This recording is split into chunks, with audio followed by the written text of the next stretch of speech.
রোজার প্রস্তুতি নিচ্ছেন ধর্মপ্রাণ মুসলিমরা। সে অনুযায়ী সাধ্যমতো কেনাকাটাও করছেন। সিলেটের বাজারগুলোয় ইফতার সামগ্রী, খেজুর, ছোলা, চিরা, মুড়ি ও গুড়ের চাহিদা বেশ। এসব পণ্যের দাম সম্পর্কে বিস্তারিত জানাতে সিলেট থেকে আমাদের সাথে যুক্ত হচ্ছেন সহকর্মী প্রত্যুষ তালুকদার। সিলেটের বাজার দর সম্পর্কে জানতে চাই আপনার কাছে।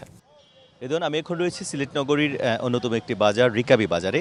তো আপনি নিশ্চয়ই দেখতে পাচ্ছেন আমার পেছনের যে বাজারের একদম সাধারণ দৃশ্য, যেটি প্রচুর পরিমাণে শাকসবজি রয়েছে এবং পণ্য রয়েছে কিন্তু যথেষ্ট পরিমাণে।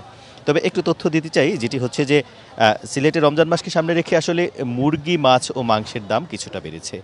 এছাড়াও বিশেষ করে যেগুলো হচ্ছে সালাদের সবজি অর্থাৎ লেবু, শসা, এগুলোর দামে একটু প্রভাব পড়েছে, অর্থাৎ কিছুটা বাড়তি রয়েছে। এবং বেগুন যেহেতু একটি জনপ্রিয় বেগুনের জন্য সেই বেগুনের মূল্য কিছুটা বেড়েছে।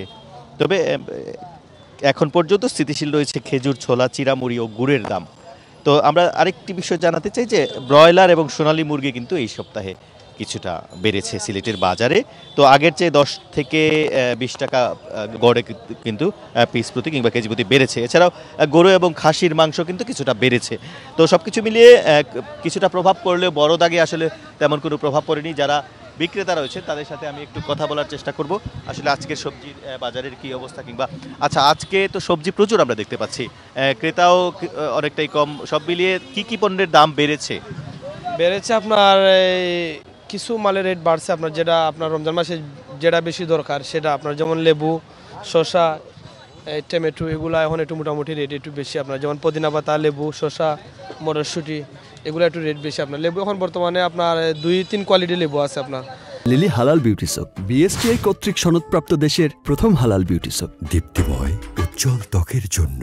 আপনার যেটা বড় লেবু এটা 120 টাকা আলি, একটু মাঝারি যেটা এটা 100 টাকা, একটু ছোটো যেটা এটা 80 টাকা, এরকমও ভাই সব কিছু। আর এমনিতে আপনার 10-15 দিন ধরে লেবুর রেট একটু বেশি। আর শীতকালে তো আপনার লেবুর ফসল কম, সেই জন্য আপনার লেবুর রেট বেশিও, বাট রমজানও আসছে তো সেই জন্য আর একটু বেড়ে গেছে।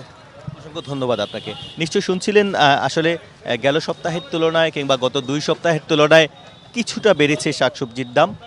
তবে তারপরও যে বিষয়টি জানাতে চাই, সয়াবিন তেলের যে সংকটটি সেটি কিন্তু রয়ে গেছে সিলেটের বাজারে। তো সব কিছু মিলিয়ে বাজারের পরিস্থিতি আসলে কিছুটা বাড়তি, তবে একেবারেই অস্থিতিশীল সেটা বলা যাচ্ছে না। জি, ধন্যবাদ আপনাকে প্রত্যুষ তালুকদার।